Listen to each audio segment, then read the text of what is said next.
Here we go. Hello, folks. Welcome to episode 74 of the Jungle Brothers podcast. I was a bit thrown off because I wasn't present last week. You guys did the episode with Ben Higgs, which is sick. Mental health. Today we're talking about, well, a bit of things, but Jungle Brothers, the brand and its identity and a couple of things therein. And we're going to grill Paulie a little bit. Grill me? Well, you're going to get grilled. We didn't tell you that until just now. But yeah, T wants to get some information out of you. You gonna roll me in flour first? Katsu. Roast you. Can you hear me? Oh, there we go. Yeah, bro, we can hear you. Guys, welcome to the show. A couple of things. Our next internship, well, our current one's wrapping up in 2 weeks, which has been fucking incredible, actually, coming off the back of COVID. It's been awesome. The coaches have done great. It was a little bit turbulent, rather, because we had COVID that kind of interrupted it and people had to make changes to their work routines and whatnot. And anyway, everyone was able to get it together and make it work coming out of the back of COVID. So that's been excellent. We're about to finish. We have our next one, which is actually already halfway full. And it kicks off on the 22nd of October. So if you are interested, get at us. If you want to be a coach, but if you want to know more about working with Jungle Brothers, this is the way to do it. And so 12-week program, get at us. If you want any help with your training or anything like that, at Jungle Brothers Movement is our Instagram, and junglebrothers.com is where you can get us on the website. Paulie, T, welcome, gents. G'day. Hello. I've said it many times. I love having the interns here. So good. Just being around the gym? Yeah, just being around the gym. Just their energy. They're in a learning mode, in a sponge mode, and they're talking about stuff that, you know, we do that we don't really realize, and it just energizes you and keeps you on your game.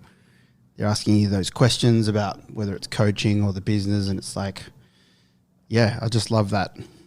It's like being on campus. Yeah, it is.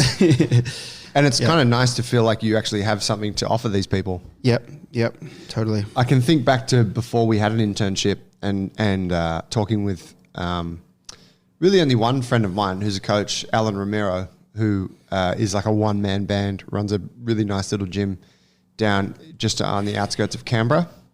But he was running an internship, and when I heard it, I was like, wow. That's like, right. Wow, fuck, how does he do that? Like, you know? And it's like, well, he's just got some shit to teach, and he teaches these people, and then they kind of come up as a coach. And I was like, wow, that's so cool. Like it sounded way beyond where I thought we were at. And then, you know, some time and some years and some experience. And then you're like, all right, we can actually do something. We can do that for people. And it's been awesome realizing at every internship we run that there's like more and more stuff that I want to impart on these guys. It's getting better every time, hey? Every time. Yep. And it's almost like the 12 weeks is not enough. Yes. You know, at first it was like, oh, what can we fill it with? And now it's like, fuck, we need more time. Because it's just, it's kind of never ending the amount of... It's not enough. It's not. It's just an insight, really. Yeah. I think it's really important people understand that when you do anything for that shorter period, that it's just an insight. And then everything else comes from the practice, doesn't it? Yeah, it's so true. That was actually some of the feedback I got from the guys in the session yesterday. I got them to write down feedback for me. And some of it came back. It was like, oh, I feel like we've only just touched on a lot of these topics. It's like, yeah. We have, you know, but and I guess, you know, you would like the idea that you could go and learn everything in that period of time. If it were full time, maybe a different story. But it's a part-time course. Yeah, people got to work. That's right. For us, hopefully. That's right. That's the goal. Yep. What T, you were just showing us some videos prior to starting this show. What have you been watching on YouTube, bro? I was just watching the Republicans' elections speeches and the Trump campaign. Yeah, It's like a fucking circus. Why do you watch it? I don't know. It's obviously you need to. Oh, well, look, a lot's riding on this next election.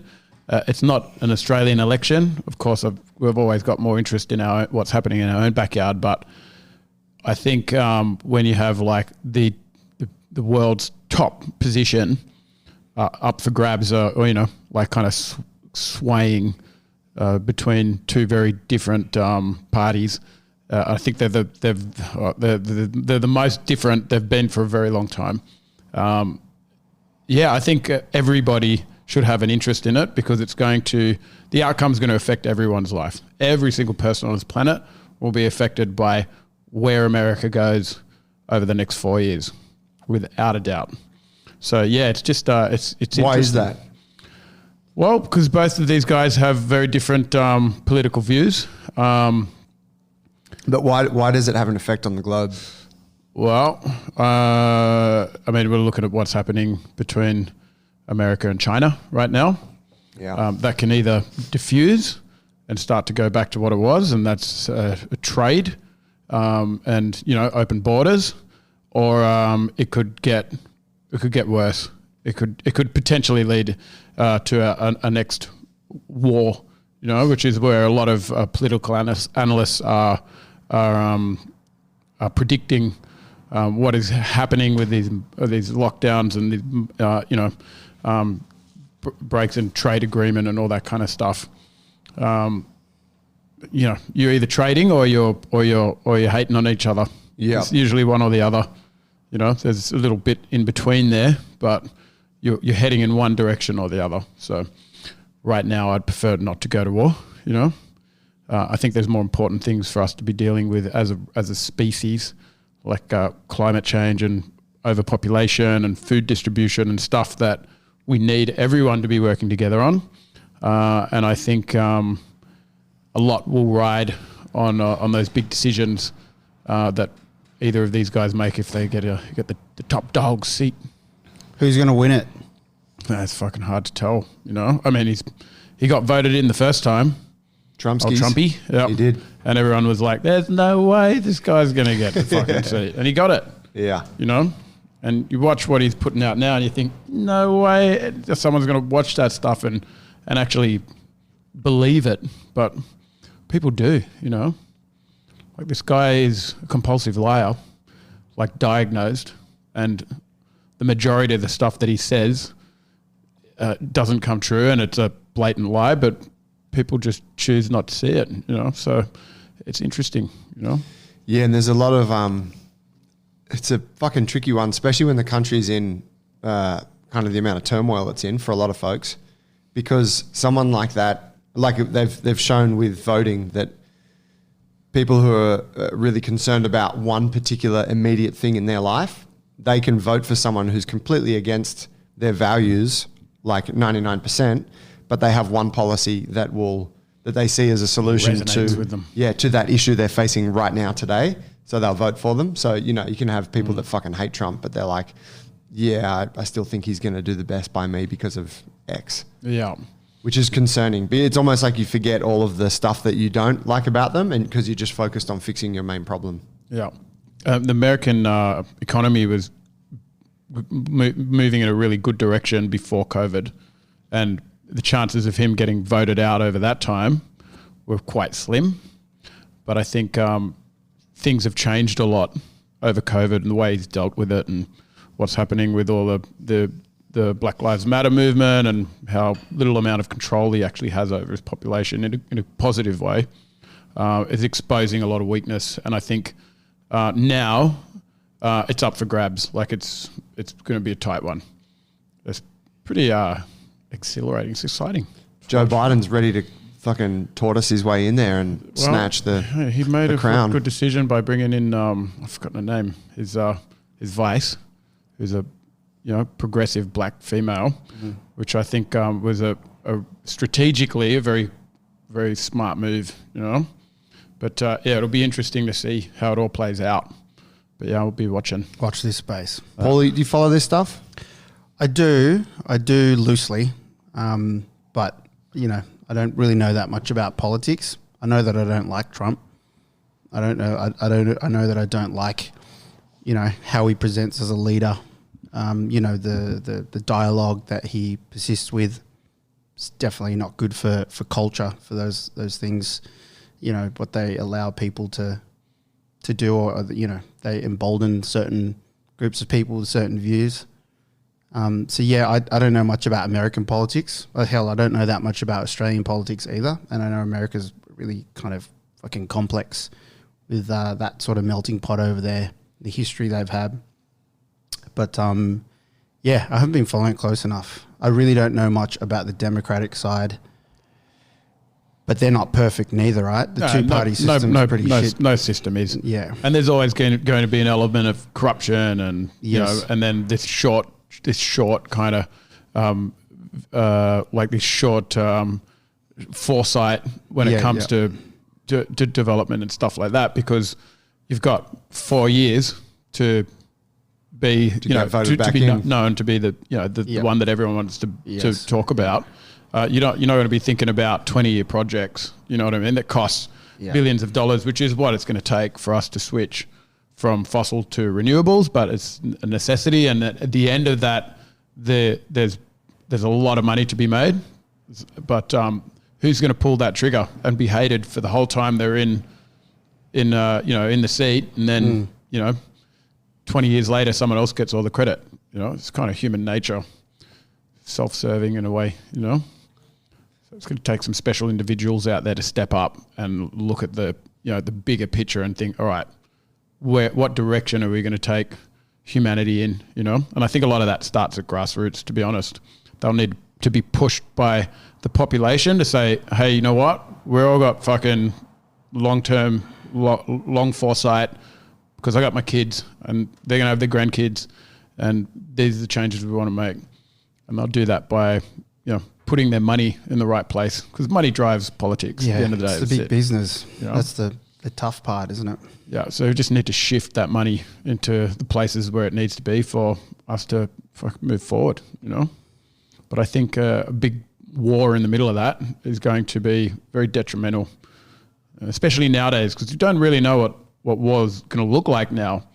We've got kind of happening, like the cyber stuff seems to be happening all the time. Yeah, cyber. We've got this cyber war. You hear little things and you're like, holy shit, like millions of Australians, whatever personal details were stolen by some kind of Russian fucking state-funded organization. Yeah. You're like, shouldn't that be big news?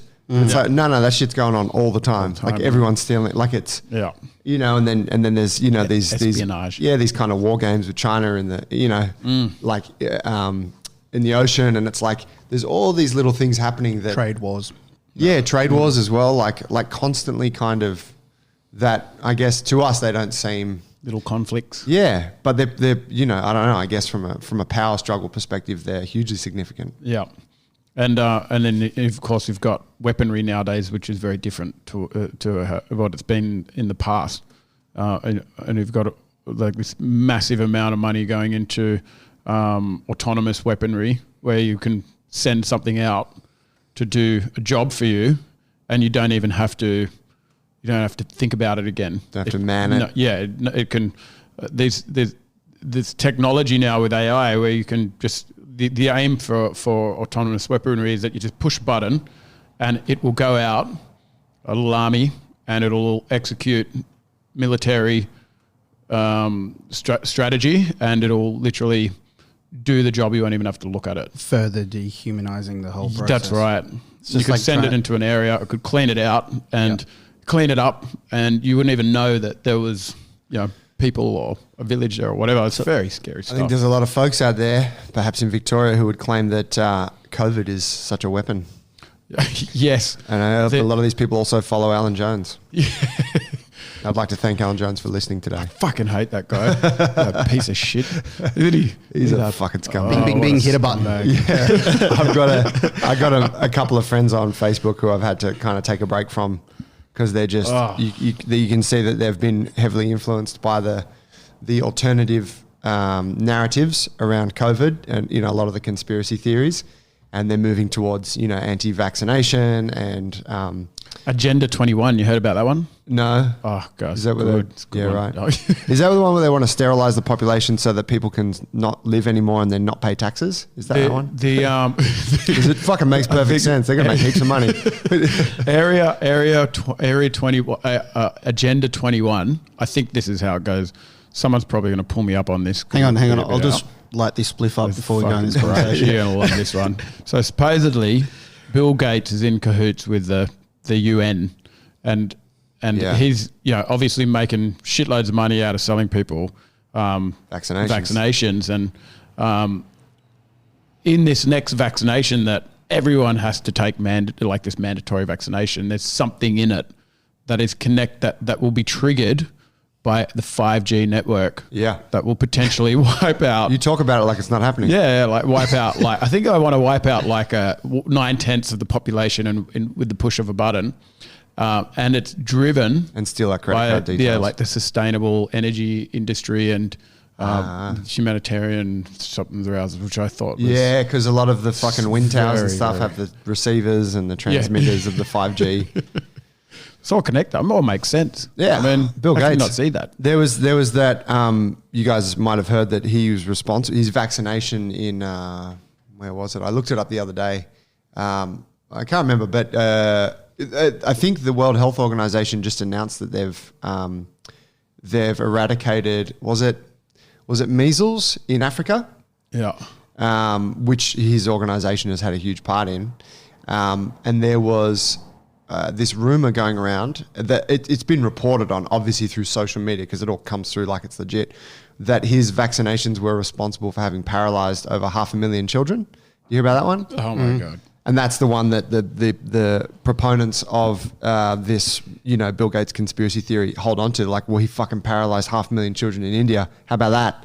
He's killing children. And then Jesus. you look it up and it's like, no, it never happened. Stats never Someone wrote about it on Facebook and then it just went, and it had like 170,000 shares within like 48 hours. And The then, echo chamber. yeah. Affirmed it just by liking it. Yeah, that's right. It's fucking bananas. Well, it happened. Well, he had you saw the measles outbreak in Samoa, yeah. That I think that it was it's quite tragic. Like I think there were two babies, maybe twins. That something Paul knows what Pacific Island hospitals are like, and they're not the same caliber as you get here in Australia or many You don't places. go in the to world. them. Yeah, you just kind of No, literally, they Yeah. don't go to them when Yeah, you're they're- sick. They just deal with it at home. yeah deal with it at home. they They're don't trust the hospital? understaffed. Absolutely. Yeah, understaffed, It's not the trust, it's undermanned, and they just don't have they don't have the skills or the infrastructure or the equipment, and they've worked very hard. Like the people there that do the job are fucking good at it, but with what they've got, the tools that they've got, the education and the tools. But anyway, it was, I think the vaccinations were like out of date, or it was the wrong fucking fluid or some shit. But anyway, these kids died, and then the whole island. From the vaccination? Well, from the mishap that Right. happened, was supposed to be vaccinated, and Yeah. it was something else. And then one of the evangelists got up there and just started fucking preaching on it, like vaccination's evil. You've seen what it done to these kids, and then everyone started shitting themselves and like, I'm not getting fucking vaccinated. And then it was, I think, it was just a 5-year period or 3 or something like that, and someone flew in from the States with measles, and fucking it literally just wiped out like 70 people in a matter of weeks. Wow. Yeah, it was crazy. And then they had to send all these medical people in with fucking vaccinations to try and get people to get vaccinated, and they're like running from these fucking ambulances, thinking that they're going to get going to fucking die Hot from shot. it. Yeah, it was really surreal. Brutal. And you think, how is that fucking happening today, in this day and age? It's very strange. I think we forget what it's like to be in a space where nature is actually out to get you, And I'm how much I love being in the bush, eating from organic produce, and I understand the benefits of nature. But this whole movement of like stepping away from the hospitals, and hospitals are bad, and the negative, and they're unnatural. They're unnatural for a fucking reason. Because if you walk out into the bush with no clothes on for a day, you'll realize that everything out there just wants a piece of you. Yeah. Wants your fucking nutrients, the bugs, the plants, everything. And it is brutal, and it is fucking unforgiving, and it will not fucking tolerate weakness. So if you're sick out there, you're buggered. So you need to be in an environment where you don't have anything natural in there. It's an unnatural environment where you can treat somebody, make them better, send them on the way again. Plus, the world we live in we live in mega societies here where we're all in each other's pockets in cities. Cesspit. Yeah. I mean, if we all lived and we didn't know the fucking tribe 5 kilometers from here, you might be safe. But that one little village would go down, and the others would be okay. Yeah, that's kind of the with the anti-vax discussion too. That's sort of, it's like a real privileged position to be like in, say, Australia and go like, oh, I don't believe in it. It's fucking deadly and whatever.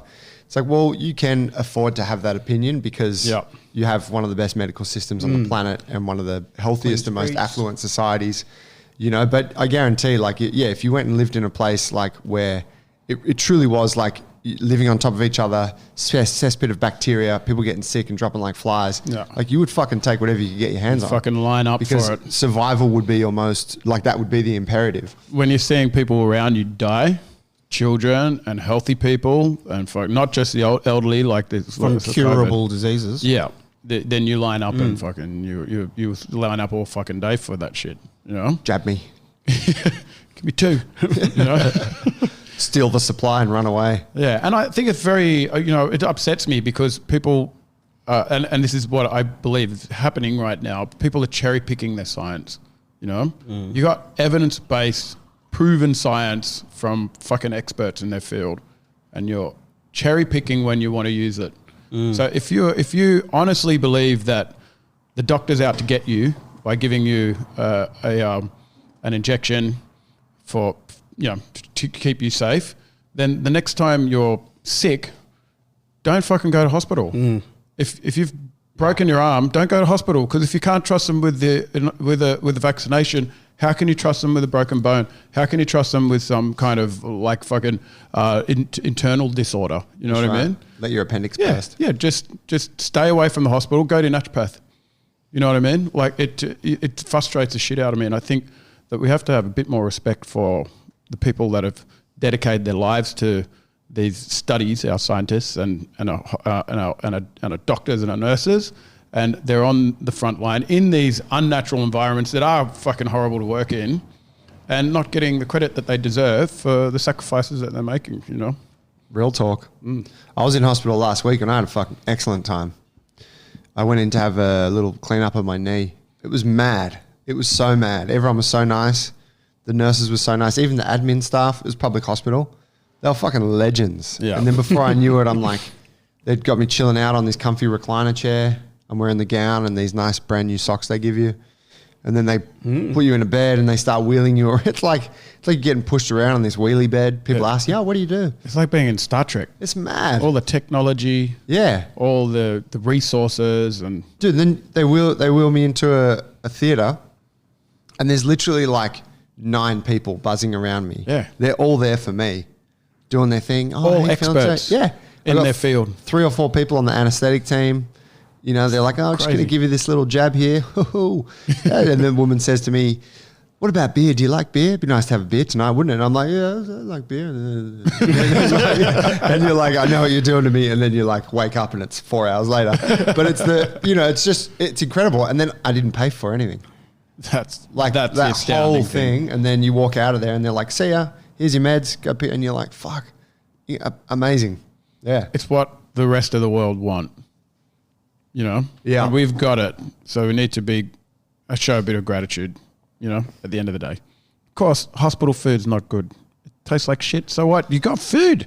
You've been given free food. Not bad. Shut the fuck up. Stop whinging. Eat it. Ham and cheese sandwich. Be thankful that you got free food. I'll give it to the person next to you. A little jam serving. Yeah. Be grateful that you got a bed. Or Vegemite. Little instant coffee in a polystyrene cup. That's mad. It's novel.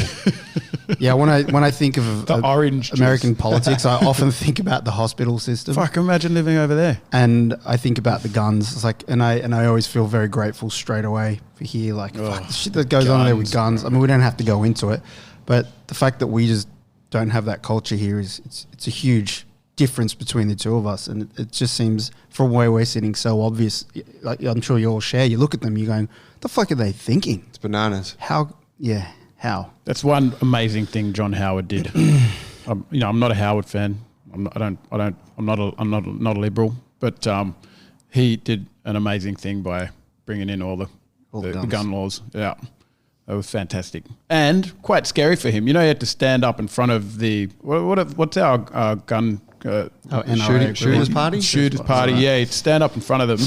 He had to wear a flak jacket, while they were just hurling abuse at him. Really? Yeah, you can hear you could look it up on YouTube or somewhere, and you'll hear the recordings of him trying to explain to these people that they can no longer have like fully semi-automatic weapons, and they're like, "I'm gonna fucking kill you, Howard. I'm gonna shoot you. I'll shoot you with a fucking gun before I give it to you." It was scary. I was thinking, mate, you gotta have some balls to get up in front of those guys and stand there and get that kind of abuse. It was really scary. I was like, geez, good on him. I was learning, I've been doing a bit of a dive into this podcast series that's talking about the origins of, it's funny, right? Because the American thing's very interesting and there's some great stories that come out of it, fascinating stuff. But I've been listening to this podcast series. It's all about the origins of the police force in America. And it goes through a whole bunch of different aspects of it, from slave patrols to Ku Klux Klan to like border patrols, and you know, a lot of heavy shit. And it's all kind of it's all kind of merged together, and it's now essentially what they have as their police force. And in different states, it has a slightly different origin story. But I learned about this group they have there called the Boogaloos. Have you heard the Boogaloos? I haven't. These are the guys that turn up. They turned up. They're like, I guess they're mostly pro-Trump, but they turned up with all their automatic weapons, and they're essentially there. You can pick them because they're pretty much always white, but they wear like pants and Hawaiian shirts. They always wear Hawaiian shirts and automatic weapons. They're always heavily armed, Jesus. And they're essentially Confederate supporters. Who they're not all inherently racist, but racism is pretty prevalent in there. And they, I believe they all believe that there is like a second civil war coming. And that's the Boogaloo. That's the big Boogaloo, as they refer to it. So they're like heavily armed because they're like ready to fight. And they're turning up. So you get like the Black Lives Matter thing going on, and then you might get white supremacists, and then you might get the Boogaloo crew, and like all these different factions. And you know, you see them like turning up at rallies with fucking machine guns slung over their shoulders and stuff. Gosh. You're like, man, how the fuck does... I'm surprised that it doesn't kick, more doesn't kick off. It did like 2 days ago. Some fella walked into the fucking Black Lives Matter and just started popping people. Dead set. Yeah, fully automatic, 17, young white fella. Oh, God. Oh, man, really horrible. Like, horrible stuff. I think when you see these factions forming within a society and the culture starting to like peel apart from itself, it's a direct reflection of poor leadership. Yeah. Leadership is there to unite people and bring people together. And we haven't seen this. It's happening all over the world in certain areas. And you just have to look at the person who's in power at the time and you're like, what are you fucking doing wrong? Like, a lot of the times it's much easier to get your population pointing the finger at each other so you can get away with either, being corrupt or hiding the fact that you're shit at your job. You know what I mean? Yeah. So yeah, it's a strange time. It's funny because there's almost an opportunity in the COVID thing to be a good leader and to unite people. Well, so what everyone was expecting was going to happen. Yeah, but it didn't. I mean, and it's not without its like dramas. Like if you look at ScoMo and is it Daniel Anderson from the mayor of or the governor of Victoria or whatever. Yeah, like he's having a fucking hard time.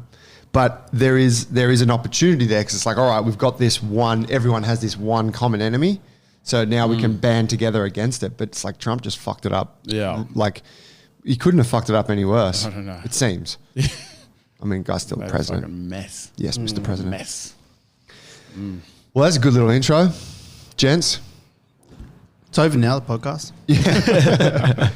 We've run out of time. We want to talk about the JB brand and its identity. And this is something that's kind of bumbled along from, it's just evolved organically. And I think that as we get into it, we'll probably realize that there's parts of it maybe we weren't aware of that just occurred. And, there's been different forces and different people acting on it and design and ideas and that kind of thing. But I think, Paulie, you've been very responsible for just overseeing at least this in its early stages.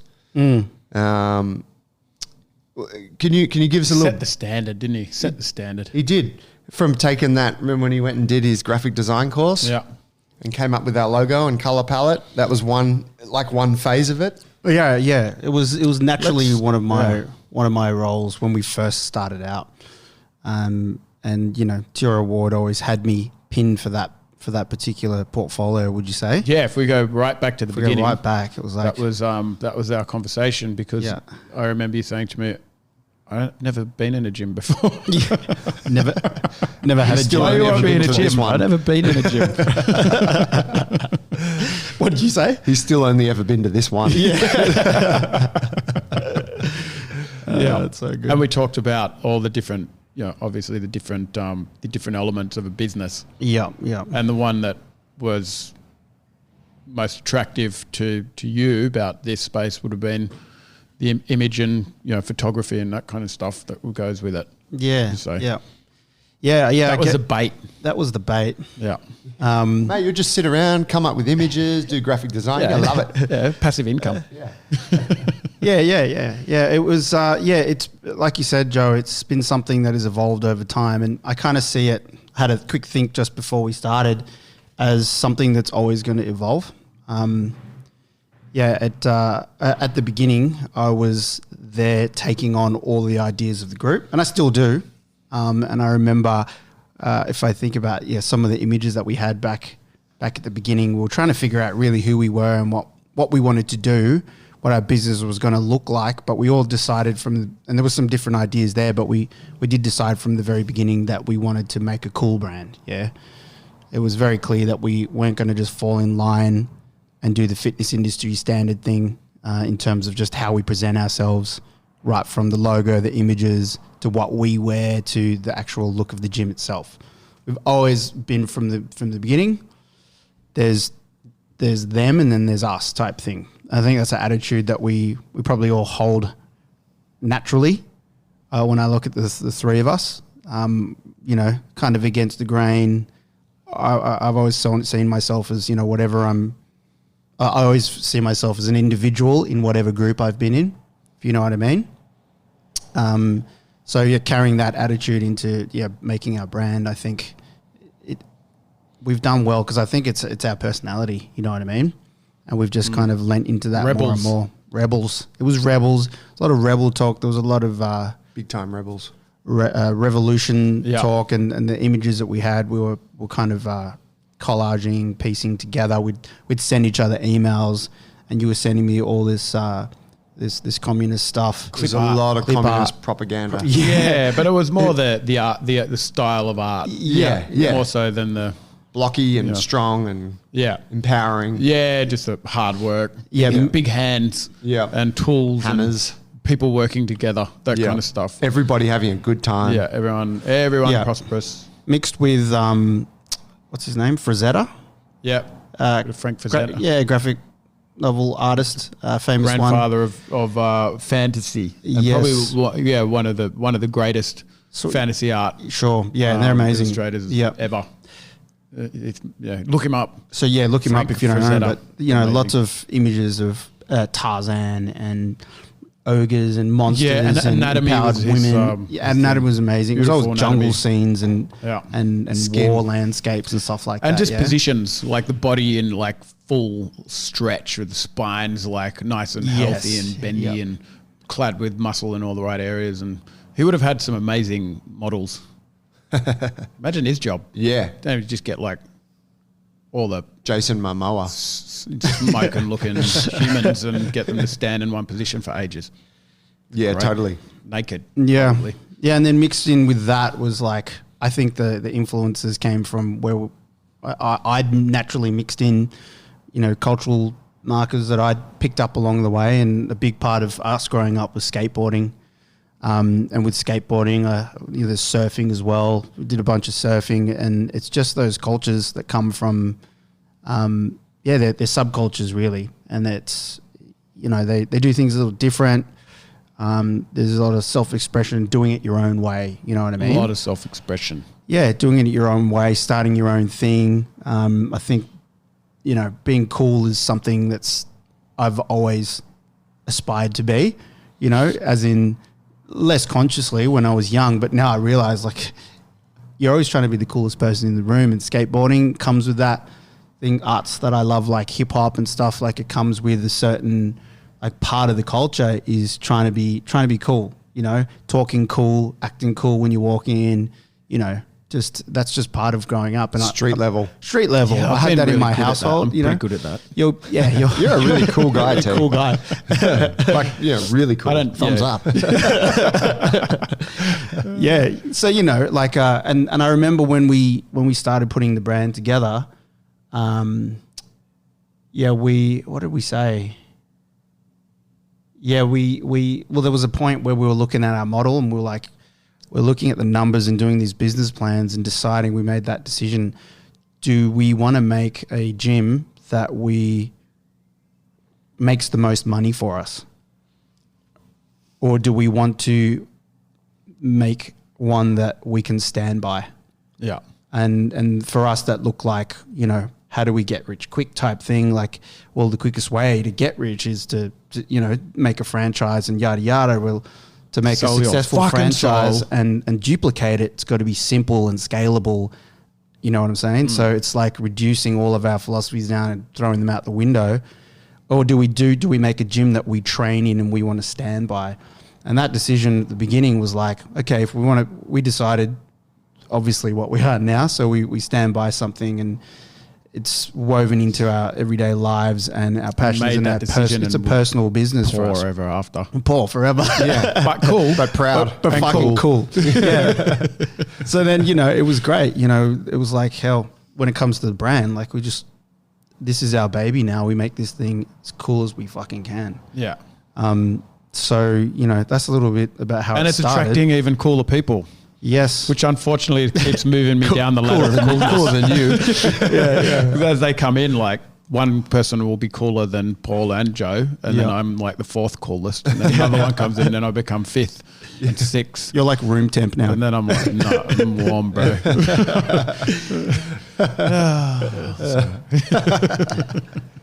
What about fitness industry did we not think was cool?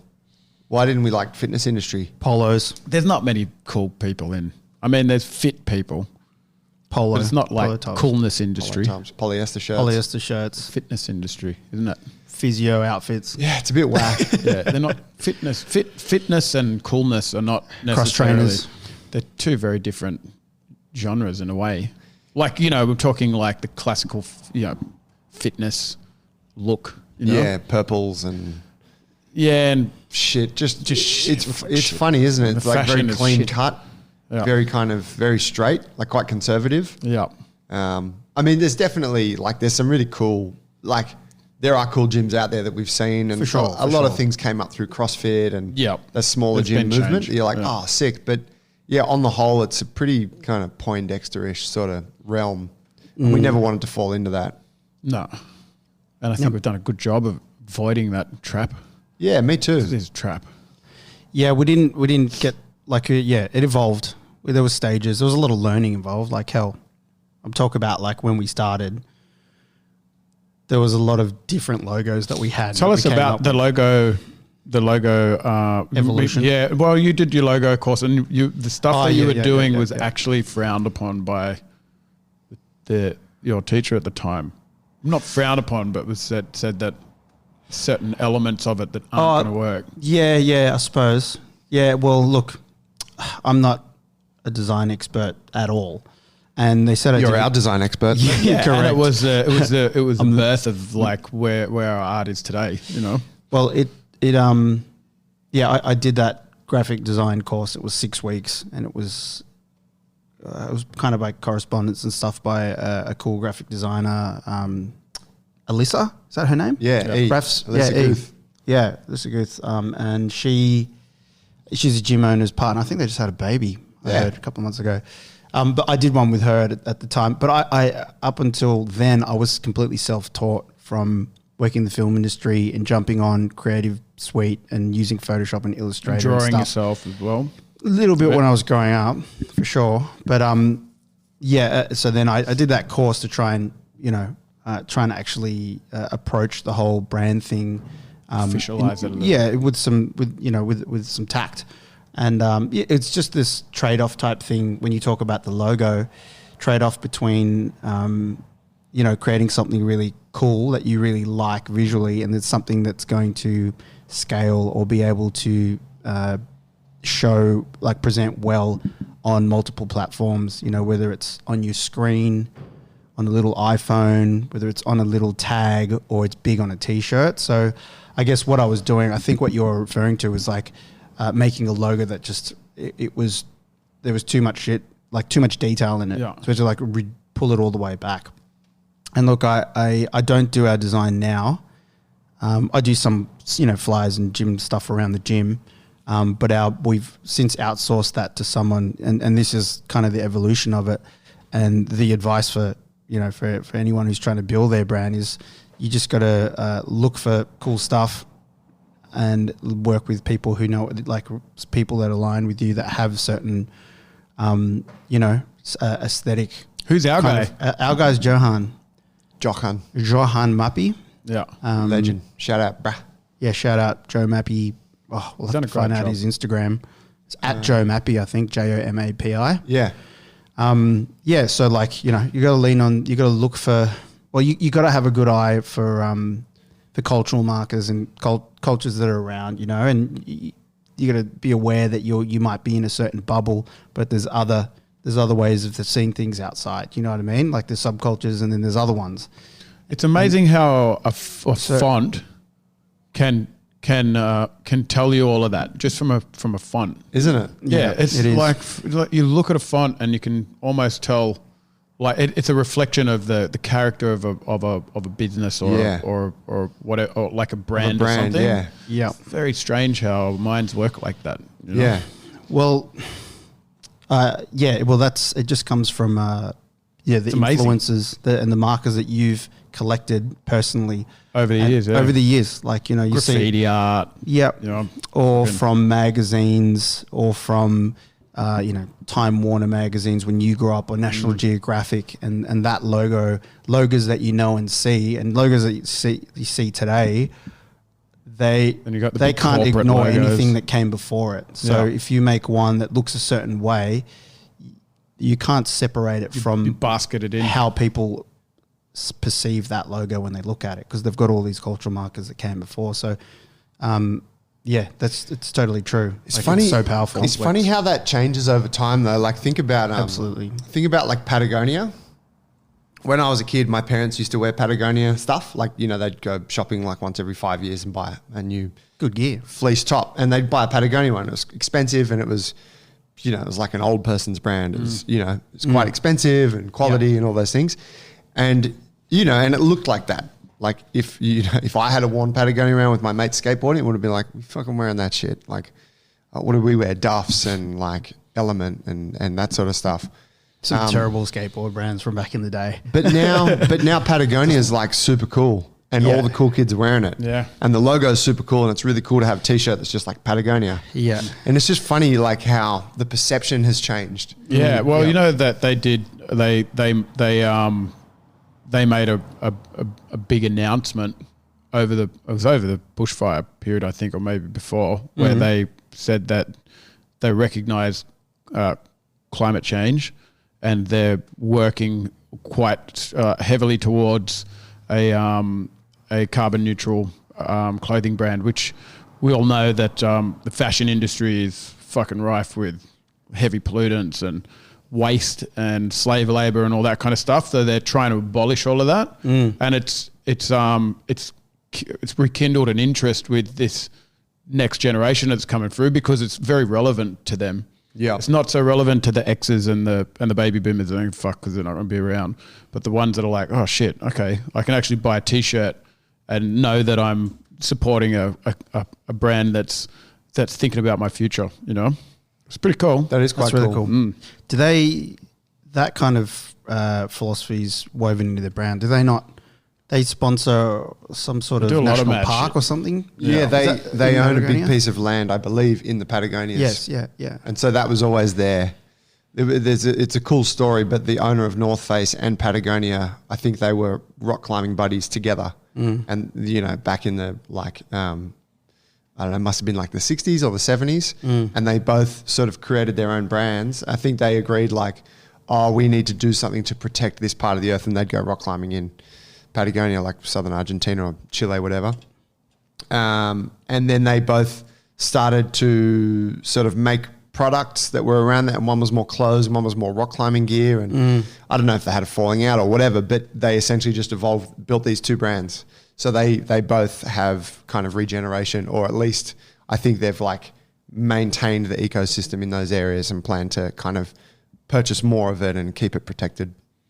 So yeah, they've always had a greater purpose in mind. Fuck, we got to do something like that. Well, We've spoken. We're on the path of that. Exactly that. That's right. Growing more trees. Yeah. The Botany Patagonias. But it's interesting, like what you're saying, because there's like an acknowledgement of what came before, because what came before sets the trends or sets the impressions that people have of certain visual aspects. But then it can also change over time, can't it? Yeah. Yeah, totally. From a Poindexter brand to a Cool Guy brand. Yeah, that's a trend, isn't it? Yeah. And that's, and that thing that happens with not only fonts, but like colors as well. Like colors become popular and trendy, and they will trigger people for certain things. And then, it'll trigger different emotions in a different decade. You know what I mean? Like, so you got like Stars and your Stripes subculture, and they're like your cool people, and then all the like the big companies dredge it up and make it pop culture, and then the not so cool people start wearing it, and then the cool people have to adapt. Does it kind of work like that? I think so. It's happened all the time, hasn't doesn't it? Yeah. With any of the Even the music. arts. Music, Yeah, all of that. Yeah. So how do we get to the logo that we've got? So yeah, we engaged with a guy like Johan, and we approached him. He had done a bit of stuff for us, I think, in the past, some one-off designs. My history might be a bit bumpy there, but we sat down and it was like. But before that, there was a font that you designed. Yeah. And he worked off that. Yes. Remember?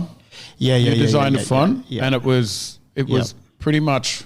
Was that the one that's on the grey hoodie, the Jungle Brothers? Oh no, that was Bo's one. No, yeah, that's the one he's talking about. No, there was one after Bo's, and it was yours, and it came out. Yeah, the JB one, the Miami Dolphins colours, that's one, orange and teal. Yeah, and then the font that came with that for that was a precursor to Bo's, wasn't it? No, Bo's was the first Bo's one. was before that. Bo's was before that. Yeah, because I took the swinging person That's on right. the vine from Bo's art, which is That's really right, cool. yeah. Put that into the JB. Yeah, I did, and I did that during my course. Yeah, that's right. Yeah, that's what happened. So, yeah, Bo was another friend of T's. Yeah. He's an artist and a graphic designer who works in the clothing industry, and he helped us with the logo. Poor and then guy from just then- got bombarded with. Yeah. So We ended up with something shit. A lot it of was nothing people- to do with Bo. It was just me probably getting involved.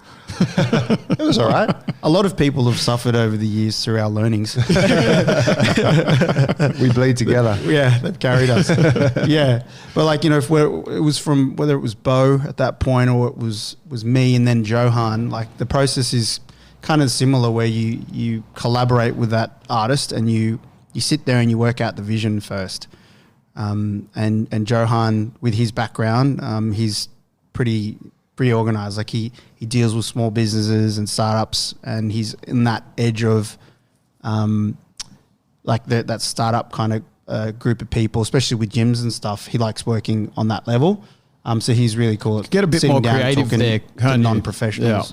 Yeah. It doesn't have to be as generic as the bigger brands. The big brand needs that big generic Yes, style of yeah. logo that doesn't necessarily look good. You just have to be able to recognize it. Yeah. It has to be directly relative to that brand. So then he gives me a line of questions, and we go through that. And this process is the most important, and it's pretty thorough. What are the questions? I can't remember. So you must remember some of them. I remember some. Yeah. It's like if your brand was a person, what would it stand for? What did you? What would it stand for? You know, what like, is it left leaning? Is it right leaning? Does it care about the environment? Yes, Is it more yeah. interested in growth? Yeah. Is it aggressive? Is it empathetic? And so you start to wow. like Yeah. tell him, oh, well, this and this. And I mean, he then takes, and he asks a lot of He questions has a lot like of questions. that. Yeah. He looks for if we already had a brand overview and he asks you to make a collage of images of logos that you like. He asks for like the tone of the brand, and then he'll go and, because we were already an existing business, he'll go and R&D everything that we've got, and he'll put it all into one thing, and he'll analyze what we've got and then he will, like social media and stuff like that. yeah. So everything that we had out, all of our clothes, he makes it into a document, and then he writes his thoughts on it. Then I give him my answers, and then we put them together, and he's like, okay, I got this from it, and then we work from there. And then, you know, How do you know how much to get involved? Because I mean, it's easy to try and like drive the ship with somebody who's obviously educated and Yep. trained and whatnot, and probably knows what's best for you. yes, But at the same time, you want to make sure it's the right product and it represents you. Do you get involved in the actual, when he's drawing it, or do you just tell him all of that and he goes away and builds something and comes back and you say yeah or no? Yeah. You got to trust in the person that you're investing with there, because, well, he knows more than you. That's why you're seeing him. So you've got to trust in his process, and the process kind of goes where you'll take all that information, and then he'll go and he'll make some sketches, then come back. It's not like he's going to give you a final 6 logos and you choose one. It's a back and forth.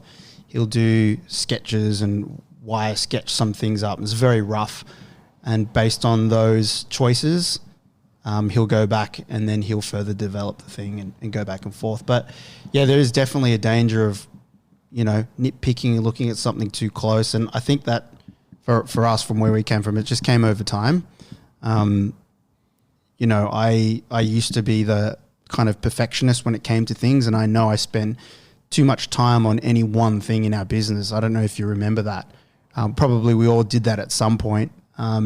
And it was learning to let go of a lot of shit and just let it out there, the kind of 80% finished type thing that we started doing, and realizing that, you know, it wasn't going to be, you know, drastic to anything if we just kind of let it out and let it come back. And, you know, being able to think in that kind of way, and let go of the process a bit more, actually let the process breathe a little better. And, you know, I reached out to Joe because I've known him, and we actually used to play soccer together, and he was from around the same area. I think he went to Leichhardt High, and the same group of friends, and Probably smoked bongs. potentially. I And wonder if anyone smokes bongs anymore. they're I out don't there. think so. They're Everyone's on vape. They do. They just call them shishas.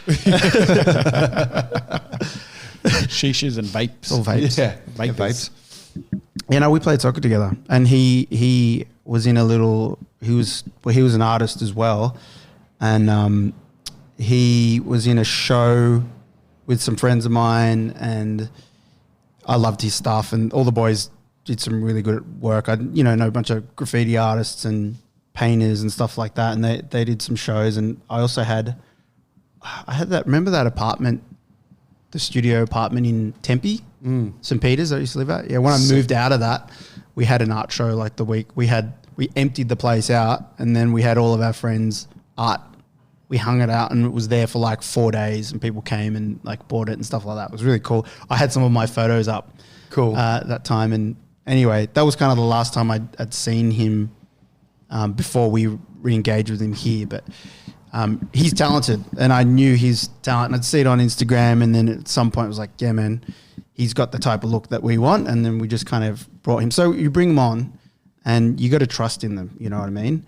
He does what he does. I'm probably doing that course, and having a bit of a background in it has definitely helped. Like, you know what I mean? Like, you know, understanding colors and how long something takes, and, you know, kind of doing the dirty work and the heavy lifting back then 100% informs me better on how to like consult with him, even though he probably thinks I'm still pretty annoying. I can get really nitpicky on some, but some things you just got to let go. Yeah. Yep. Yeah. So He's really good at his collaboration job, artist. which makes it very easy, doesn't it? yeah, that's totally right. He's proven that you can trust in him, and Yeah. I think it's kind of like when someone comes to the gym and they're like, like I know what to do. I've been going to the gym by myself for a long time, and then you get to work. They're not going to get any results. Yeah, and you're like, oh, let me fucking clean up everything you just showed me, and you're like, and their mind's blown because there's all this stuff they didn't know. Yeah. And it's kind of like that, isn't it, with the logo thing? with the branding thing where Johan. If you're open to it, yes, because there's a lot of people that come with that same attitude and they're not open to change because of it. So that's why I was asking. Like, it could be easy for you to just kind of pick at something so much that they end up just doing exactly what you want and ends up looking shit because of it. The outcome. Yeah, it's true. But I mean, it's a beautiful thing now because he's proven how good he is and how in line with our brand he is and how well he knows us, that we can just give him something and what comes back usually is spot on. Yeah. Can you tell us about the animals? Because the logo itself is quite simple, but the animals that we have, our animal prints, are really detailed. Well, I should probably mention along the line of artists that have carried us over the years is a guy called Will Lines. Oh, we love you, Wills. Will Willie Boss. Bones. Lines and Co. Wilbur. Is that his Instagram? Lines and Co, yeah. At Lines and, is that the ampersand? I don't know. I was Ampersand, checking. is that what that's called? Pretty sure. And he is actually He's At Lines dying and breed Co, of A&D. actual artists. Yeah, A&T Co. Yeah, he works with Yeah. pen and pencil and He was paint. a graffiti artist from back in the day. And, Might have handed cans. And gold leafing. Yep. But he doesn't, I don't think he does any of his art on a computer, as far as I'm aware. I think he might use it in part of the process with some Take some photos stuff. and shit Yeah, of but the actual art. I think he uses it as part of his process. But now he does gold leafing and amazing shit on mirrors and glass.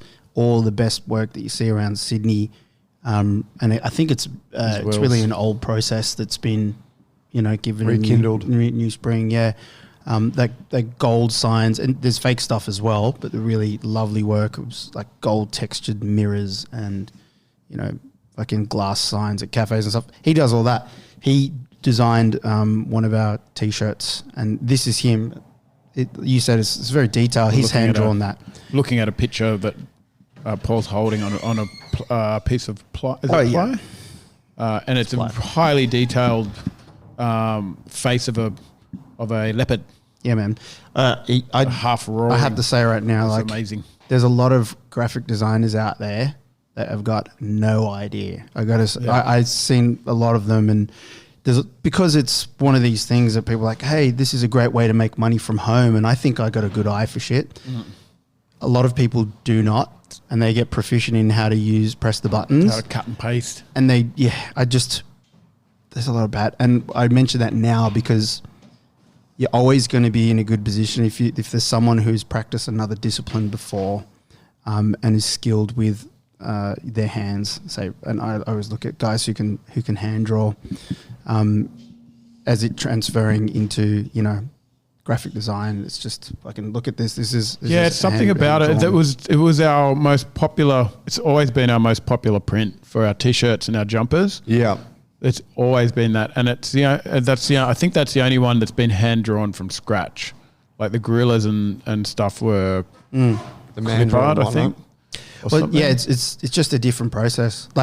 Something about it. That's but attractive. we've also always kept it as a one-off. Yeah. Like we only did that one run of t-shirts back in the day.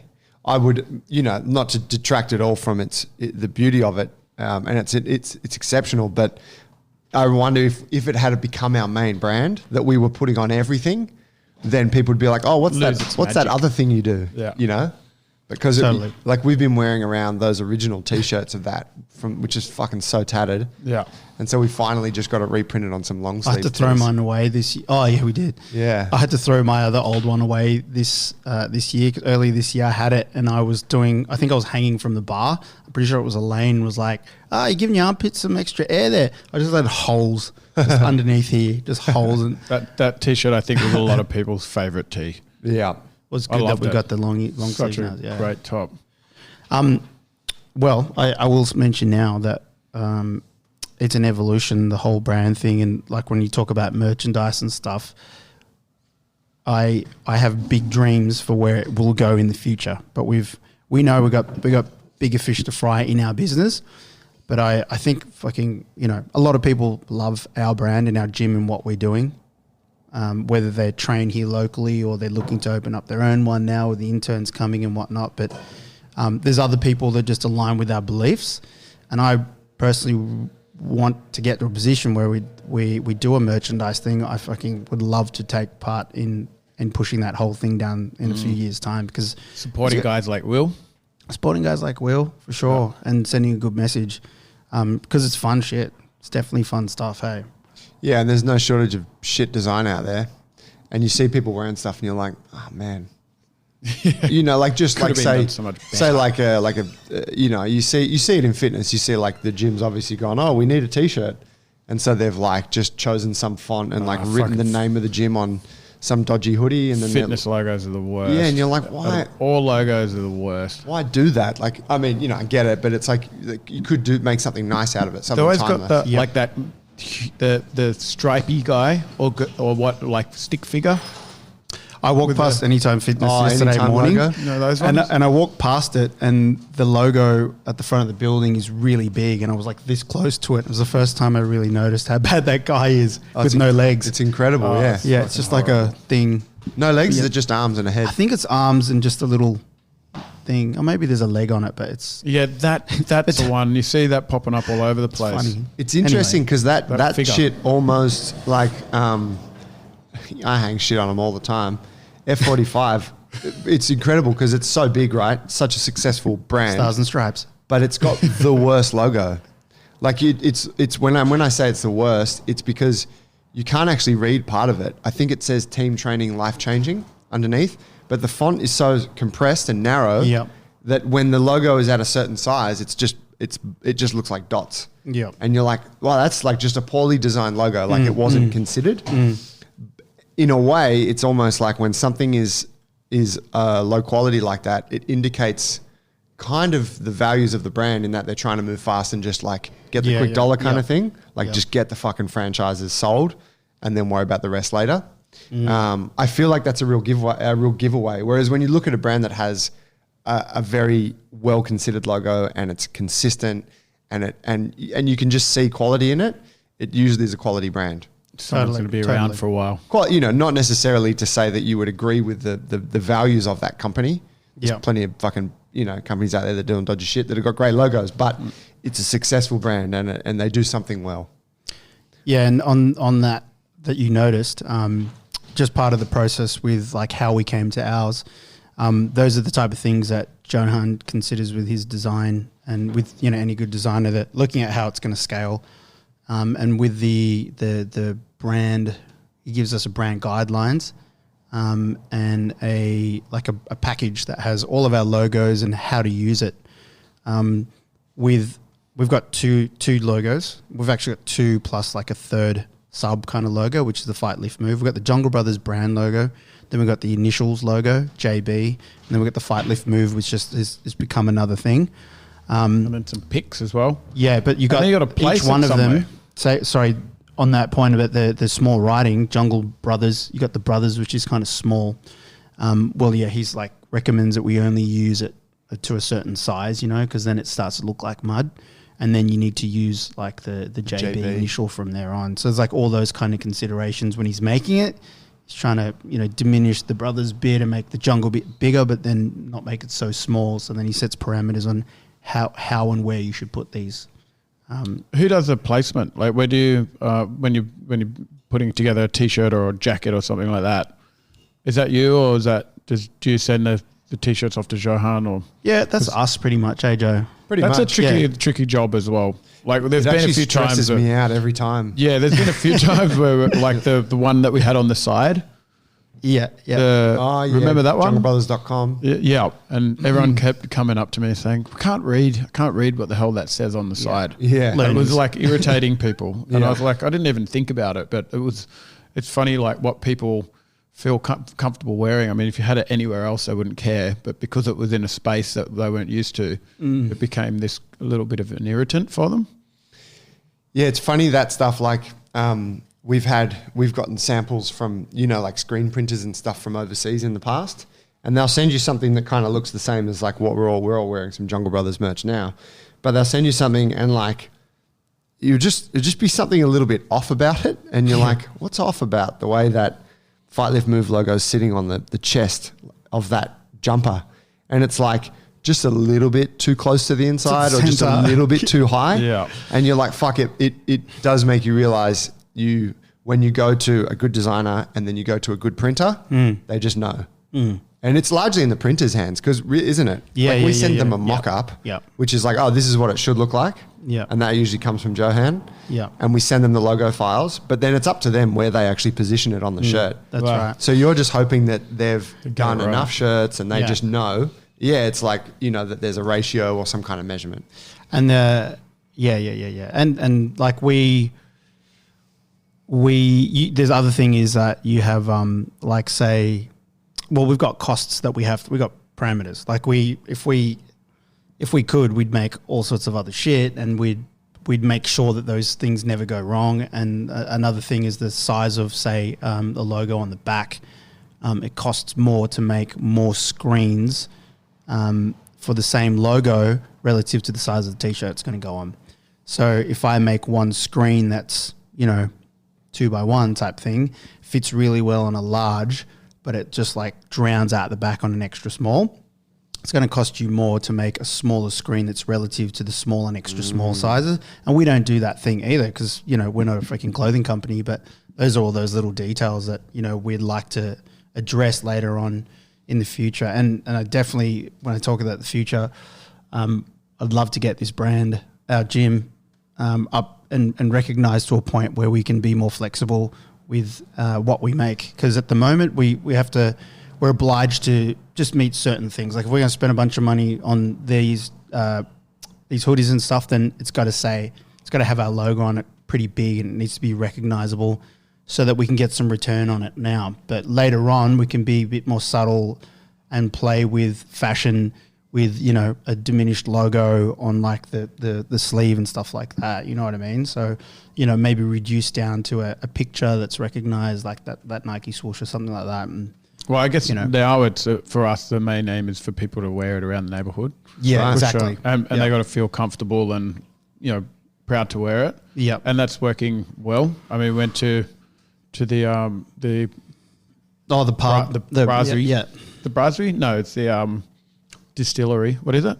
One drop. One Drop Brewery. Don't get me started. brewery. He didn't want to give it air. He was like, I was like, he's We joking. went to the brewery, Yeah. and there was like 3 people wearing a Jungle Brothers hoodie. Oh, there was too. There were 3 people in there. We had more of our brand on like viewable than the brewery had of theirs.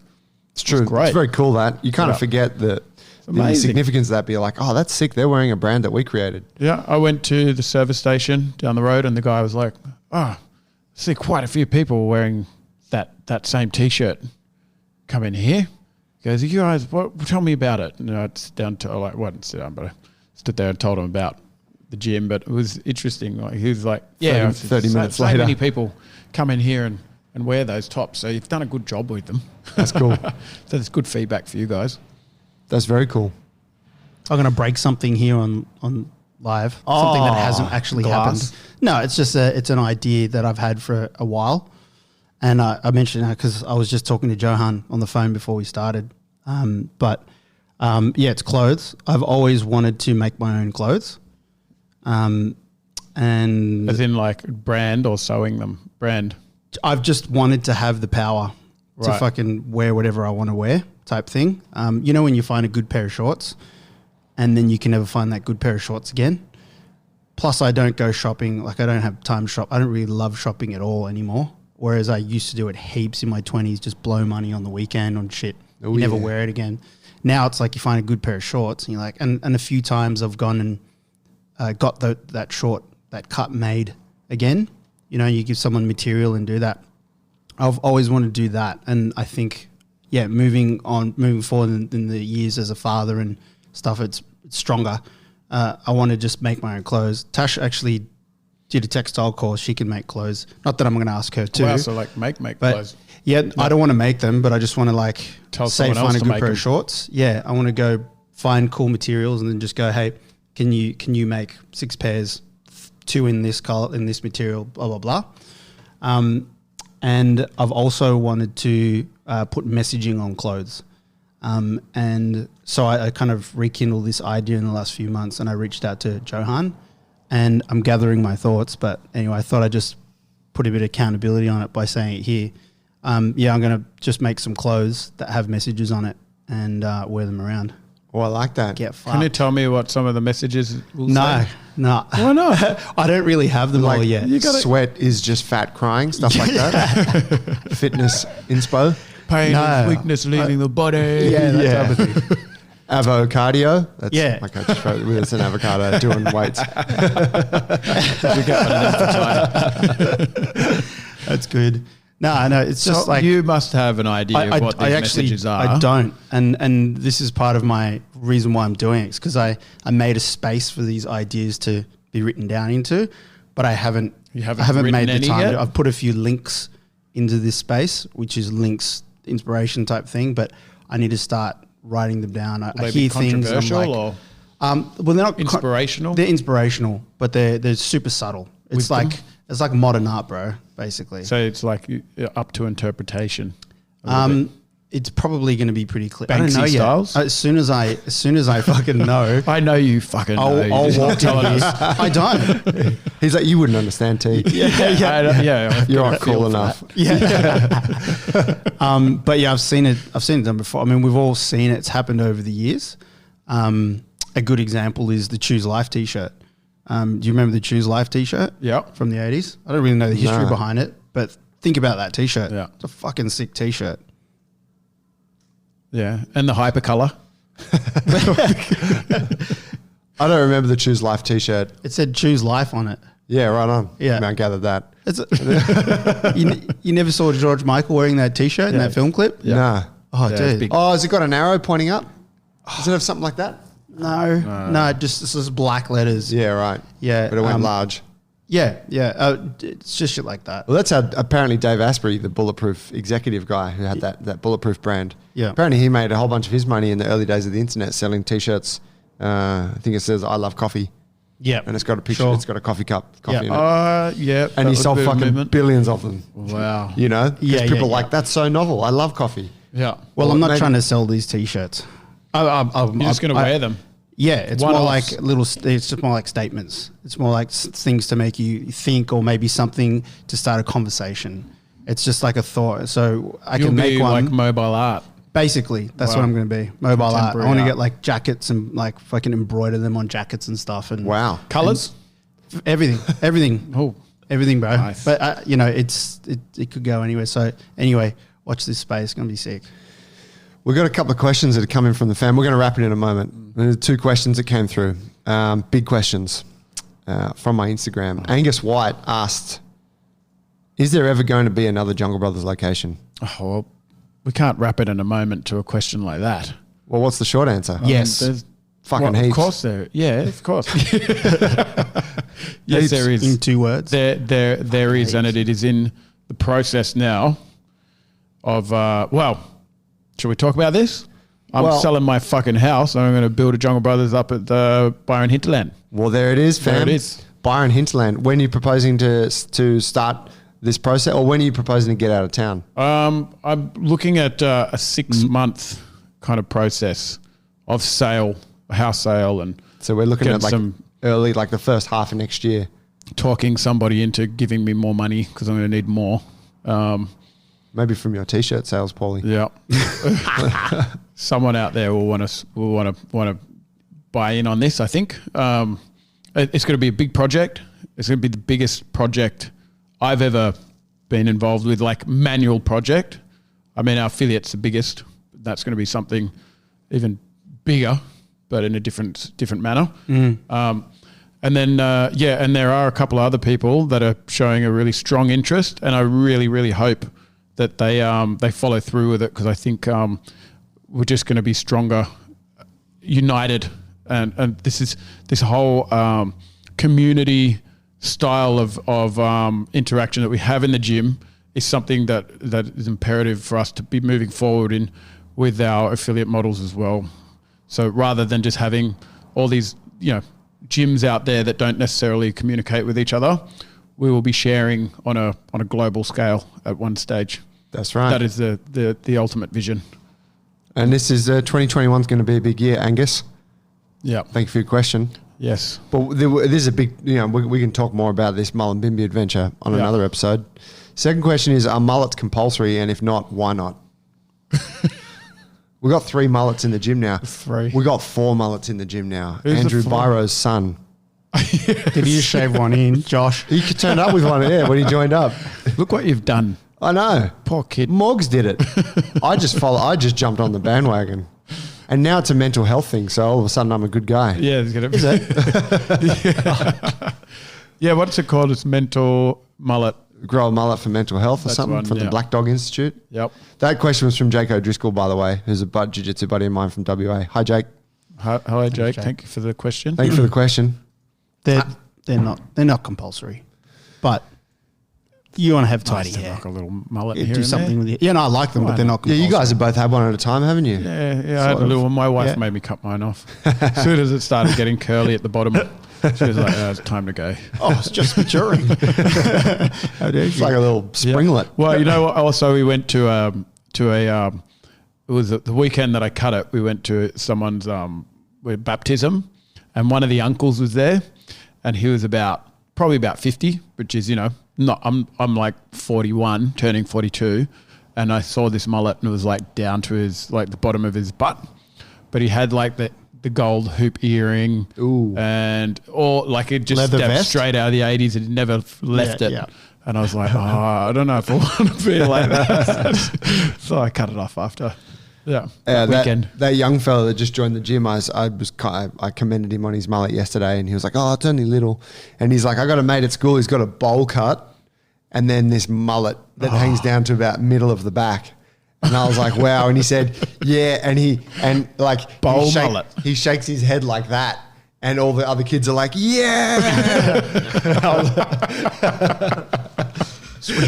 A bowl mullet. A bowl cut, and then it just drops down into mullet. Oh, wow. That's something special. Extraordinary. Yeah. They never I can really see left that. the fashion industry. No, they'll never leave. They were always around. Yeah, Yeah, there's they some always rude make little ones out there. comebacks. There it is. Little comebacks. Am I going to come back right now? Right here's the epicenter. Yeah. Get on It's an board. outbreak. Yeah. Thanks today, gents. Thank you. That was good bants. Guys, drink Panavore coffee. Panavore is a cafe near us. They supply the fantastic. coffee that we drink. Tree, who trains with us, runs a cafe. He's a fucking legend. You can't go in that place without him giving you something. And A pastry, a bag of coffee, he's kicking goals in free the gym coffee. as well. He's killing it. He's just gotten strong. He came to me yesterday. He's like, "Bro, I got a problem. I'm like 82 kilos now. I used to be like high 70s." I'm like, "Bro, because you're getting jacked." And he's like, "I know. putting I'm muscle on." just not sure." He's like, like for people who have been attached to wanting to lose weight, Yeah. or wanting to lose body fat, and then they start gaining weight, but they're gaining muscle. He looks incredible. I Looks like it. good. It's all right, bro. I'm with you. Let me Yeah. hold your hand. Well, he's definitely 90. looking leaner. Yeah. And so he's obviously putting on some muscle, which is good. We love that. Yeah. Yeah. Fucking oath.